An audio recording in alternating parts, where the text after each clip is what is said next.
Ituloy ko lang po yung yung foreigner na nagsabi na na naging visitor dito na na ikumpara niya yung buhay nila sa kanilang bansa at sa mga Pinoy.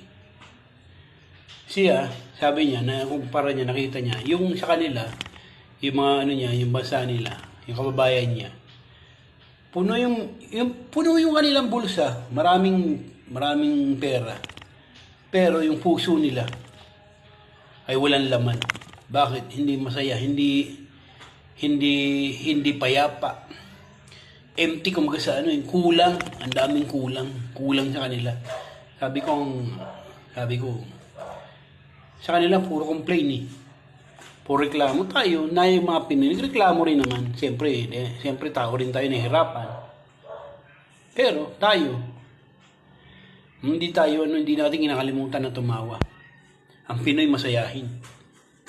Kahit yan. Minsan nakagawa ng yung mga Pinoy. Kahit sa problema, nagagawa niya ng paraan para mapatawa siya, di ba?